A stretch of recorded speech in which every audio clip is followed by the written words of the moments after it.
Great speech. Well, I see some people have already started at the lunch table, and I'm just going to ask them to leave some food for Rob and myself so that we'll be able to have lunch as well. So thank you all for coming. The format is going to be as follows. Rob and I are going to have a conversation for about 20 minutes, and then we'll have about 20 minutes for questions and answers, and then we'll break for lunch. So that's going to be the format. The topic on the program is the following: from a tragic, forgotten crisis to an unlawful, unnecessary war, U.S. Middle East policy in the age of Iran and Israel-Palestine. So I'm going to be asking Rob some just big, broad questions on U.S. foreign policy as they pertain to Israel-Palestine and the war with Iran. But let me just say something about Rob to begin with, in case you are unfamiliar with his biography. Rob Malley is a prominent American foreign policy expert, a diplomat, a lawyer, and author specializing in the Middle East and in conflict resolution. He served as the Biden's administration special envoy for Iran from 2021 to 2023, and he's held senior national security roles under Presidents Clinton and Obama, specializing in the Middle East and on the Iran nuclear deal of 2015, where he played a major, important, and seminal role. He's widely published on this topic. And he's the author of a recent book, a co-author of Tomorrow is Yesterday, Life, Death, and the Pursuit of Peace in Israel-Palestine, a book that discusses the failure of the two-state solution. Before posing my first question to you, Rob, I want to say something that I think you are intimately aware of. The reason why you get invited to conferences like this by organizations like this that have very little power but have a strong interest in the Middle East is, I think many people sort of perceive in your writings and in your advocacy someone who's a man of character and conscience, someone who really believes that America's values should be reflected in our foreign policy. They see a huge chasm, and they see in you as someone who is on the inside and is trying to do the right thing. And you've taken a lot of criticism, so I just wanted to acknowledge the contributions that you've made, the public service that you've made, and I'm hoping that that will continue for the foreseeable future. So the first question I want to ask is really an obvious question, is for you to reflect for a moment on this crisis in the Middle East related to the war in Iran. It seems like it's a major inflection point. There's a lot that's uncertain, but the analysis and the view of many people is that the region will be very different going forward, and U.S. foreign policy will have to sort of make some critical adjustments. So the question is, what is the political significance of this war with Iran? What does it mean for the future of the Middle East and for the future of American policy? Thank you, and really thanks for your kind words, and it's really great to be here. It's particularly good to be here following Congressman McGovern and to be here in the presence of Congressman Moran, two trailblazers, but I could say that the trail that they've blazed is now populated by many, many, many others. So thank you for everything you've done to speak Prince in a principled and courageous way. So Nader, it's a great question. I'm going to answer it maybe in a more provocative way. Yes, it's an inflection point, and we'll see where it goes. But in many ways, it's just a continuation of what we've seen and the logical outcome, in a way, of what we've seen for several decades. I think Omar made the point about how the war in Iran is in some ways a extension of or an outcome of Israel's wars in Gaza and elsewhere. I think it's also an outcome of a way of characterizing and of viewing Iran, just as the wars in Gaza and the Middle East are a way of a byproduct of the way that Palestinians have been spoken about, and as the Middle East has been treated in the narrative. And somebody spoke about the role of language. I teach classes at Yale now, and when I ask my students, one of the first things I say is, okay, I mention Africa, what words come to mind? Underdevelopment, poverty, etc. You ask what Middle East or Islam, what comes to mind? Chaos, terrorism, militants, etc., radicalism. And you could go back to the Iranian Revolution, 1979. You could look at how people have been spoken about Iran for decades. an existential threat, radical mullahs, crazy mullahs, Democrats and Republicans, by the way. How people have spoken about Palestinians since the decades as well, terrorists, etc. And that justifies a whole series of steps which become almost inevitable, whether it's sanctions, right? And sanctions that, in the name of hurting the few, punish the many. And the sanctions, there's few areas of the world where sanctions have been used as much as in the Middle East, Syria, Iran, the Palestinian Authority, Libya, et cetera, et cetera. And so that it normalizes the fact that human beings matter less than the geopolitical stakes and the fight against evil, the use of military force, again, over and over again. So in that sense, I'd say the war in Iran, even though it is very much a Trump war, and it's very much a war that's going to change America's posture in the region. Again, I think America's posture in the region was already changing. But I think it's more important to look at the continuity than the rupture, because the continuity makes us look in the mirror and think about how Democratic administrations, including many that I served, Republican administrations in which I didn't serve, have created an image of the region that normalizes the use of force and policies that sacrifice the lives of many. So you seem to be speaking about sort of the broader American political culture that views the Middle East in very sort of negative terms, informing policy. If that's the case, then the question becomes, how do we make a course correction? How do we change, I guess, political culture in the United States to have a better informed Middle East policy that is more in keeping with our stated values? Yeah, and I should of course mention the war on terror, which is a whole other area where the Middle East has been viewed as a target of military attacks rather than anything else. How does it change? I mean, it changes because of organizations like this. It changes because of the members of Congress who I mentioned and all of the others who are coming after them. It changes because public opinion changes. And here, if you look at the polling, and I'm skeptical and cynical about polls, but it's hard to dismiss polls when they show such a tectonic shift, generational shift. So the change comes when, as President Obama famously put it, even though he may not have lived up to his words precisely, which is, you don't only end the war, you end the mindset that led to war. I'm of an older generation, and then when I see young people, whether the ones I teach or the ones who are polled or the ones who are activists, that's where the change is going to come. It's not going to come, I don't think, really from anything else. It will come to some extent from the lessons that leaders learn from their failures in the region. But I forget who asked the question about how come we haven't learned after Iraq, after Afghanistan, after one case after another.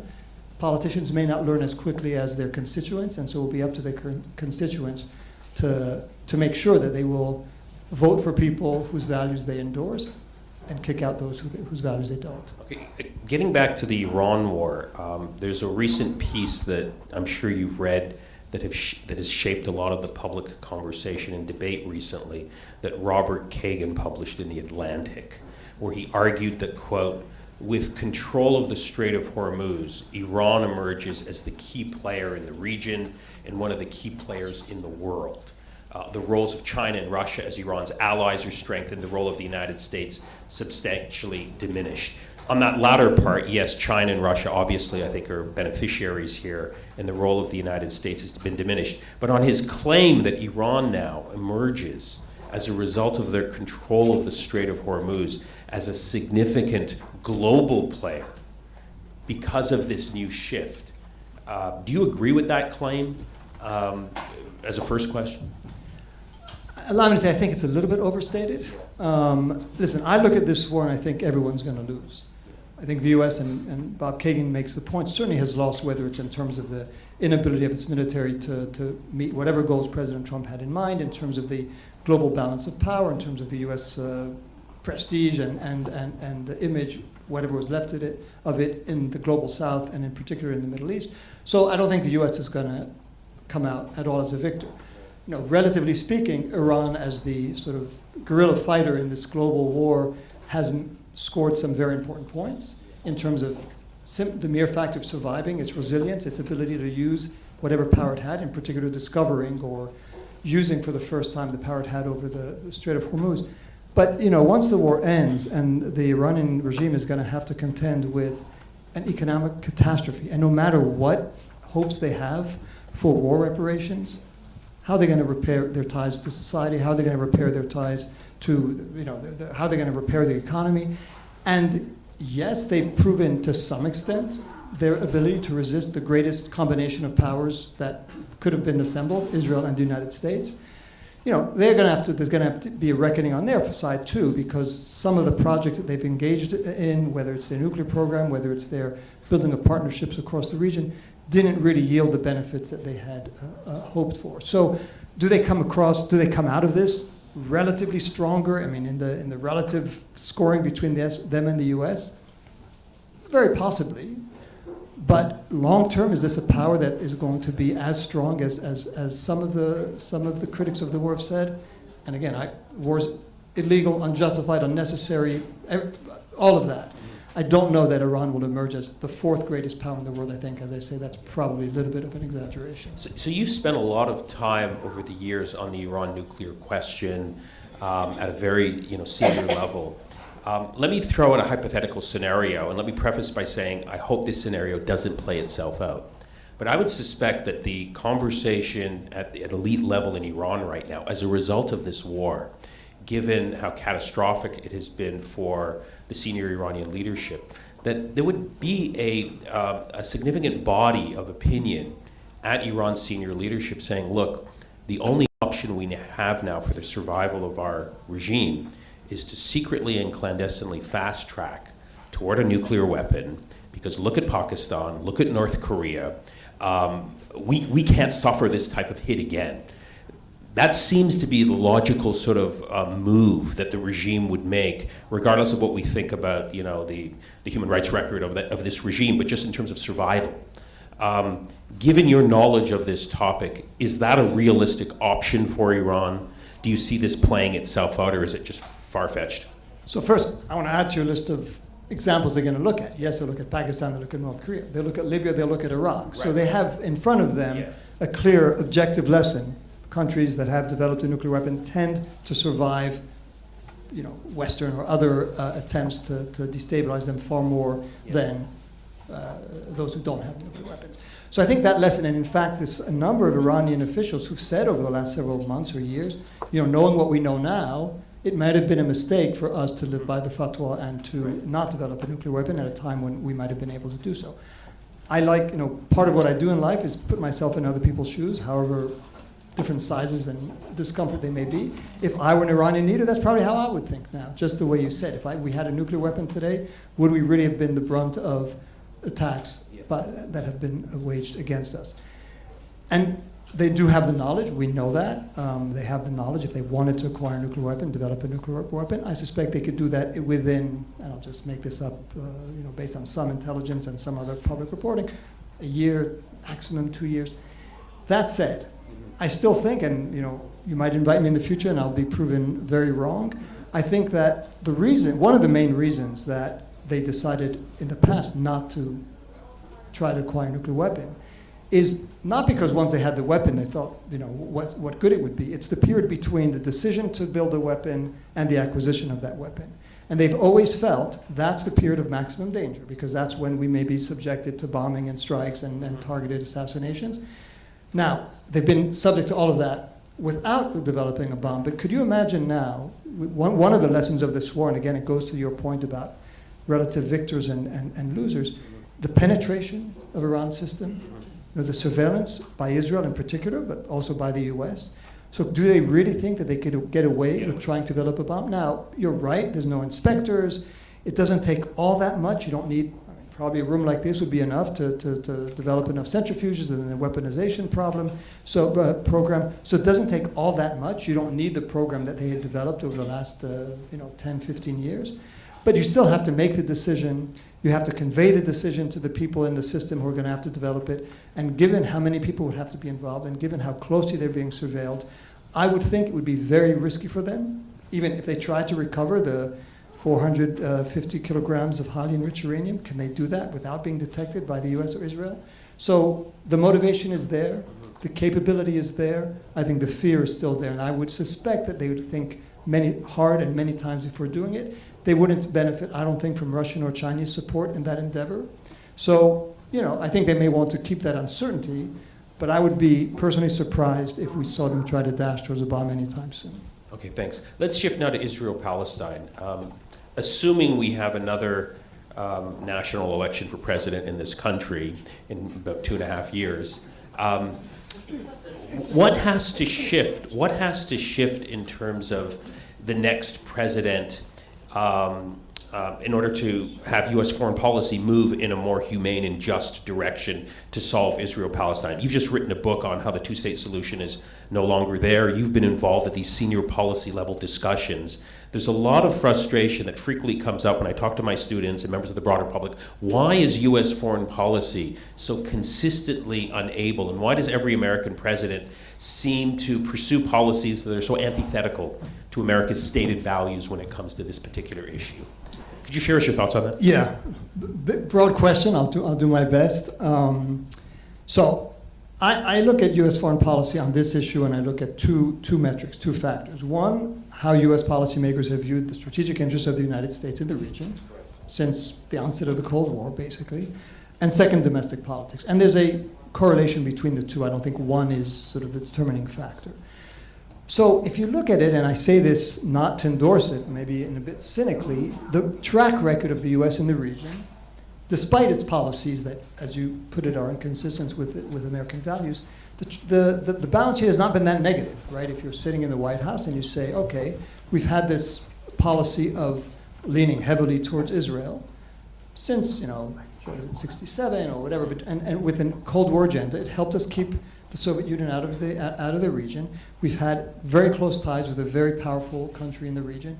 It is not alienated, contrary to what experts said, it's not alienated Arab regimes. It may have alienated Arab public opinion, but Arab regimes, if anything, have come to the U.S. asking it for assistance in trying to make Israel move. So the U.S. has preserved its primacy.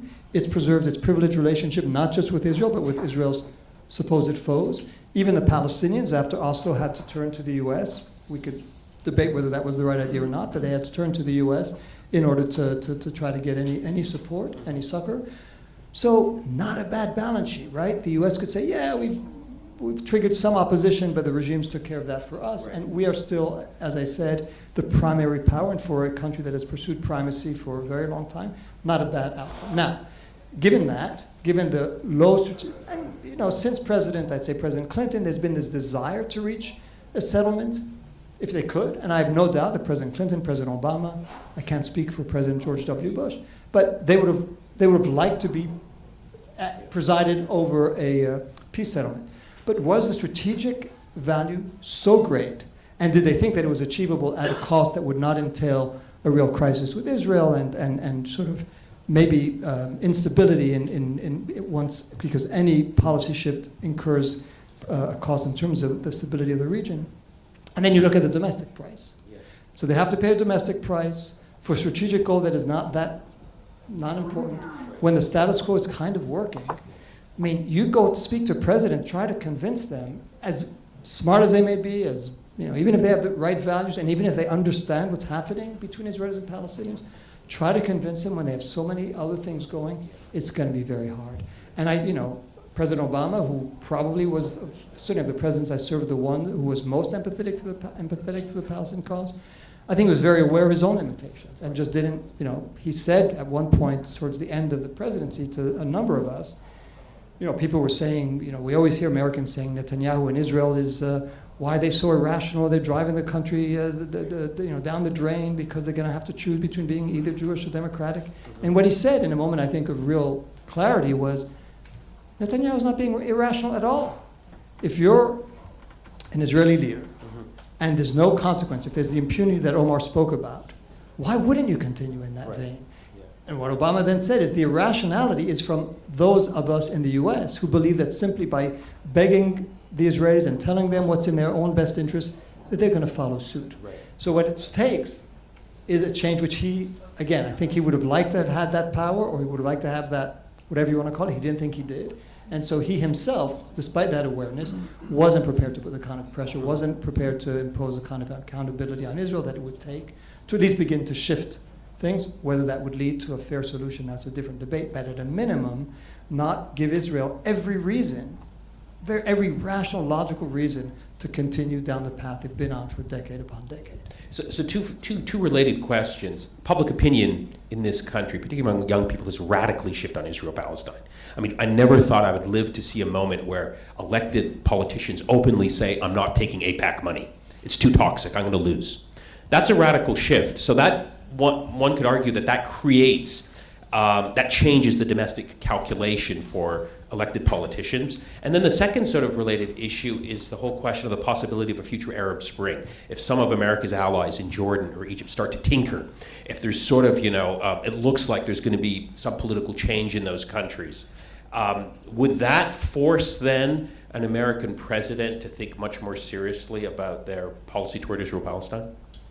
Well, I could speak more confidently about the former. I do think that, I'd say that the last presidential election and a few congressional battles as well, and mayoral battle as well, have been the first time in my lifetime that I've seen politicians have to think not just of the cost of being too critical of Israel, but the cost of not being critical enough. And that's a revolutionary change. Again, it's going to depend on how much American voters put this, how high it ranks on the priority list when they decide to vote in primaries or in other elections. But to see presidential candidates and congressional candidates having to look not just on one flank but the other, that will mean that, there's going to have to be some change. I don't want to sound overly optimistic that the change is going to occur overnight, but that's the kind of change, if you look at a very depressing landscape, it's probably, for me, the greatest reason for hope, is that there's something changing in this country. It took a genocide, it took, not sure that I wish that it had happened without that, but certainly there's been an awakening, and I think the young Americans today, and every generation of Americans, wakes up to foreign policy because of some event. For me, when I was younger, it was through my parents, my assessment of Vietnam, and then later on of other misadventures of the U.S. in the region. For this generation of Americans, it's going to be what happened in Gaza, America's complicity in what happened in Gaza, America's lies about what happened in Gaza. So yes, I do think that could change. How quickly it will be, and will it be quickly enough to reverse what at some point will be irreversible changes on the ground in Israel-Palestine? That I don't know. I can't really speak, one thing, and somebody asked about the failures of intelligence, one thing that, and I will count myself as guilty as others, we're not very good at is predicting domestic changes in these countries. I mean, and certainly, again, whoever asked that question about the CIA and FBI, it is extraordinary when you think, and just to give one example, that at the beginning of the Syrian uprising, experts in the government were telling me Assad will be gone within 6 months. 13 years later, he was still there. Fast forward to just a few years ago, experts in the government were telling me, and were saying publicly, Assad is here to stay, we now have to find a way to normalize. Right. Lo and behold, a few months later, he was gone. So I'm not going to sit here and say that I know if there will be and what impact it will be if there's discontent in the Arab street. But certainly, if there's discontent in the Arab street, if that discontent translates into something, governments that have a different attitude towards Israel, towards normalization, towards relations with the United States, of course that would have an impact. I'm just more uncertain about that path. So one last question, then we'll open it up to the audience. What concerns people at this conference, we meet every year, we're fundamentally concerned about the prospects for democracy in the Arab and Islamic world. And particularly, there's a lot of understandable anger toward American support for authoritarian regimes. And my understanding of the way that the debate plays out at a senior level in terms of policy making is like, look, we would love it if the entire Middle East was democratic. The reality is it's not. And the lesson from the Arab Spring is that democracy and political opening means chaos and instability. And so when you add it all together, the best bet, at least for the short term, is that we want stability. And stability is a code word for authoritarianism. But of course, that's a very short-term calculation, as we heard in the earlier panel today, because this type of support for authoritarian instability is brewing deeper and long-term instability, particularly if you look at the socioeconomic data in the region. Level of youth unemployment, mass poverty and pauperization. The prognosis is very grim. if you look at the broader region, which suggests, further instability down the road, absence of sort of political openings. All of the, human development indicators suggest that this is a region that is living on quicksand. It's not going to sort of be a politically stable part of the world. So the question, I guess, for all of us who come to these conferences every year is, what can change the calculation for U.S. foreign policy to think more about the longer-term consequences of supporting authoritarian regimes and making the case that this short-term sort of investment in the LCCs, in the Hashemite Kingdom of Jordan, in these family dictatorships that run the region is really not in America's long-term interest. Could you share with us your thoughts on how we sort of move forward on that domain? Yeah, and I don't want to really be here and just give you bad news, but I'm going to share a secret with you. For American administrations, for American presidents, the long term is 2 years. It's 2 years. It's 2 years. I mean, it's the next midterm and then their next re-election. So to have a president who's going to think, because this is long-term thinking that you're putting to me, I've not met one, right? I mean, they have to think, particularly at this stage of our politics, where things are so polarized, where things are really measured, not even in 2 years, they're measured week by week, month by month. So I don't know how you get out of that bind. Because I do think a number of presidents probably would agree with the diagnosis, but is it worth the short-term political cost of being accused of having lost, quote-unquote, Saudi Arabia, lost the UAE, or lost another country because they're now going to be shifting to China or whatever? I mean, right, I saw it.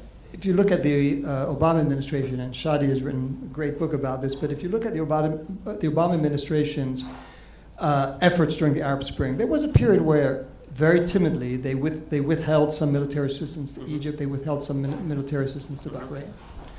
After, I don't know how many months or a year, President Obama and the team around him said, okay, what did we get for it? Yeah.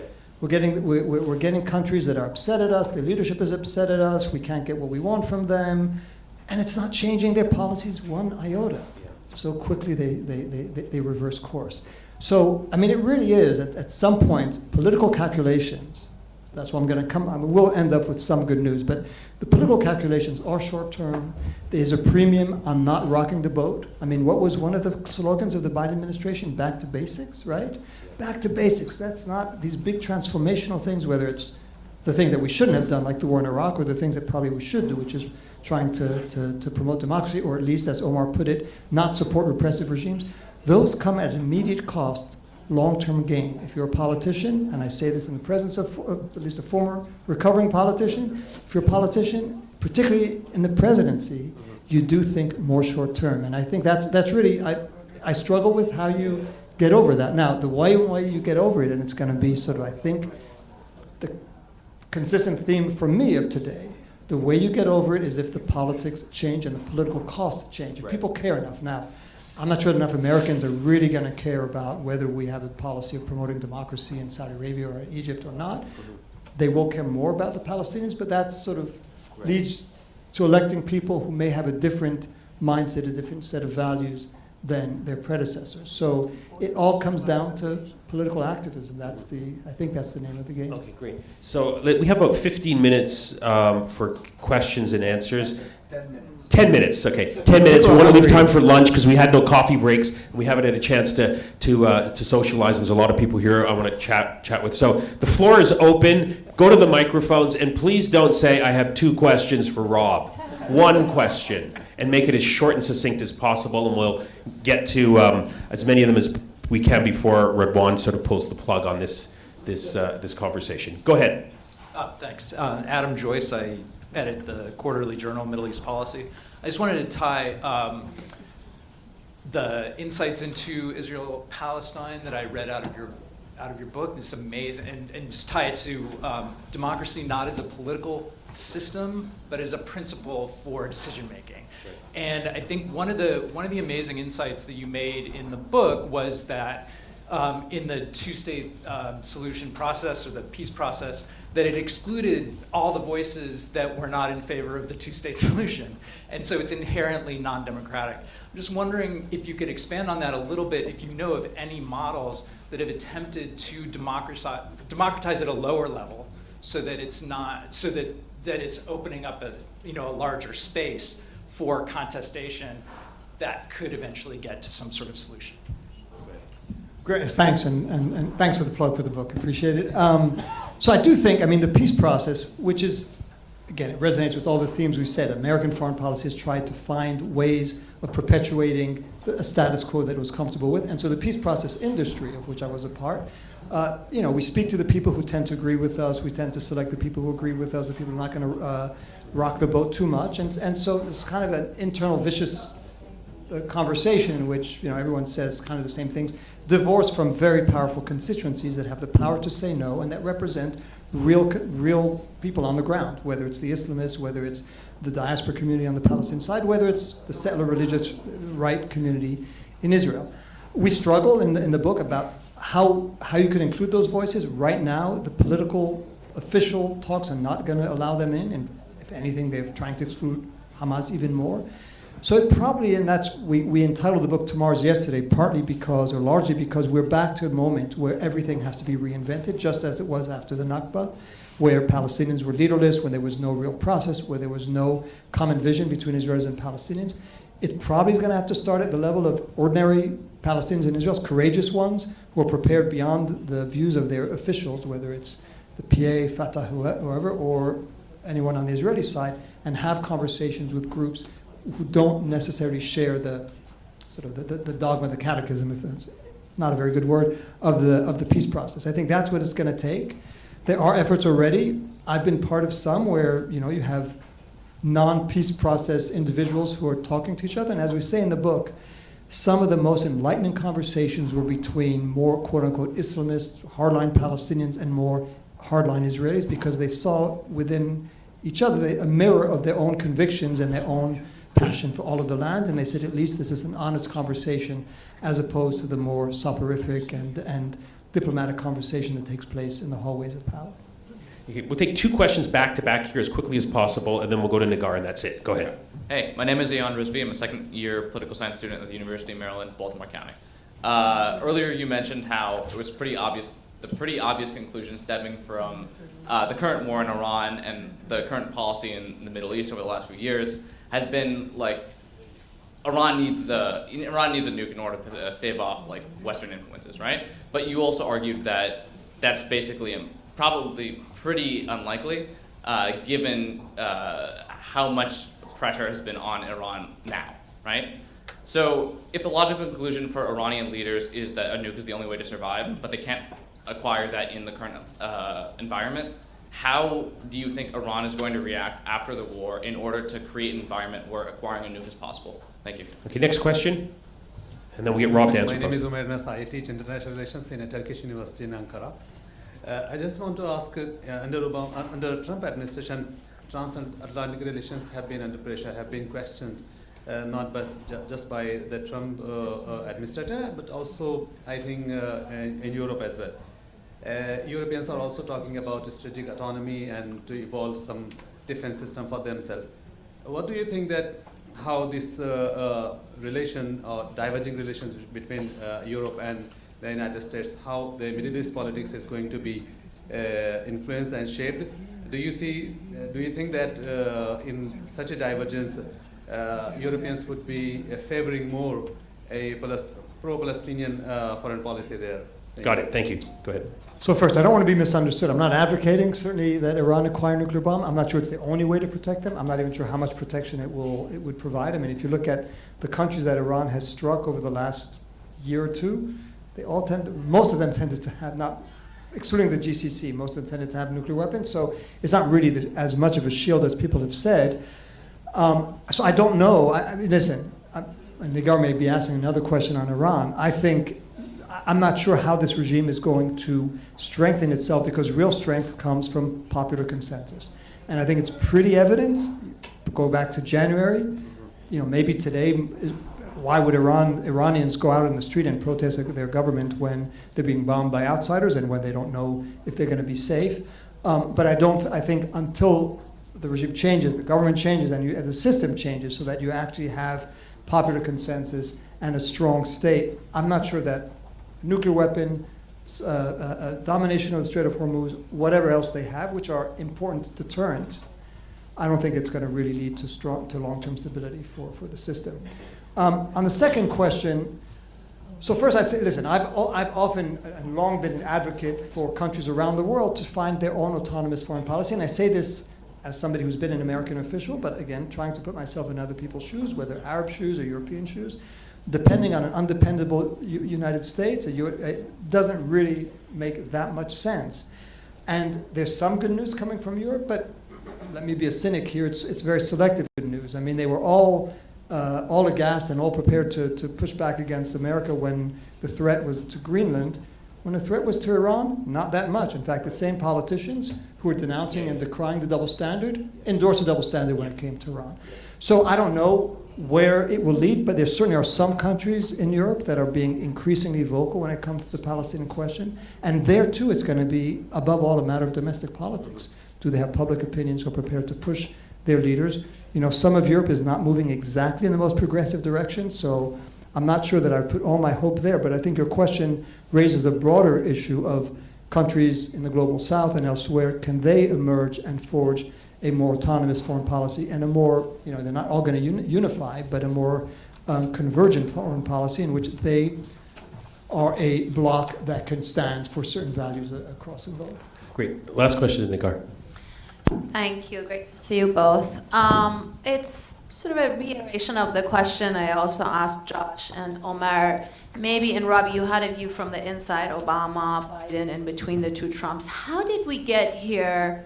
Generally in the region, I mean, the Iran war is not really separate from Lebanon, from Gaza, but how did we get from the war on terror, president who, talking about Obama, campaigned on change, and then another president who ridiculed and criticized these silly, stupid wars, even talking about Trump, attacked Obama for thinking or suggesting to attack Iran, and then getting to this war, which was sold as a cakewalk. It isn't. It's very unpopular in the US. I mean, this president ran on 2 campaigns against these exact wars, and yet still, you know, is this by design? Is it somehow, I just came back from the region, people are convinced this is the deep state, this is all strategized and like long-term US policy thinking, it's all unfolding as planned.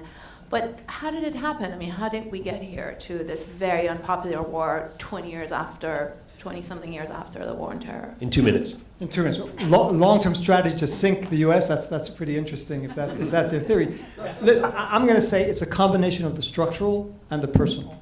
So the structural is what Nader and I were talking about earlier, and I've written about it not that long ago. I do think that if you depict Iran as an existential threat, if you think that everything they do is the work of madmen, mullahs, and others, then even the JCPOA is half a sentence, right? Because what about everything else? And you're giving them money, and they're going to continue to support terrorism. They're going to continue to develop means of destabilizing the whole world and threatening the U.S. So it's very hard to reconcile a narrow deal with the broad threat that Iran represents. And I think there has to be a real reckoning on the part of Democrats in particular of how they've participated in, you know, Edward Said would call this, you know, he would describe this far better than I would, about a depiction of the other, and in this case the Iranians, Muslims, Arabs in general, but Iranians in particular, as such a threat that military force is just the next step in a series of steps, even though Obama was adamantly against it. But you know, if you don't lead to the logical conclusion of normalizing your image and your relationship with Iran, then this is going to continue to come up. There's a personal dimension, because I don't think that a President Biden or President Harris would have ended up where President Trump did. And his personal dimension, you know, this is not a matter of political science. If there are psychologists in the room, maybe they could help me out here. I think he became convinced from a series of steps that he's taken since his first term. The experts are always wrong. We moved the embassy to Jerusalem. Where's the outcry? We killed Qasem Soleimani. Where's Iran's retaliation? We bombed them in June 2025. Pinprick response. I'm always right. Venezuela, I'm always right. This is my time to go down in history as a leader who will have changed not 1, not 2, but 3 regimes, from the anti-American to the pro-American column. Venezuela yesterday, Iran today, Cuba tomorrow. Yes, it's going to be a cakewalk because, and this I'll come back, this is again a theme that I think applies to much of American foreign policy, but in particular with President Trump, which is if pressure doesn't work, more pressure must. If the Palestinians, you know, they'll give up their political aspirations if we punish them enough. Iran will choose a different path if they're under enough bombs. Same about North Korea, same about others. It comes down to whether, not you understand politics, but whether you understand human beings, what makes them tick. They're not like computers. They have emotions just as we do. And if you forget that, you'll run into one catastrophe after another. Please join me in thanking Rob Malley for being with us today. Well, thank you very much, Robert and Nader. Excellent discussion. Now we take a break, finally. But it's been an amazing lineup of speakers, and I hope you have enjoyed it. Now we have 35 minutes roughly for lunch.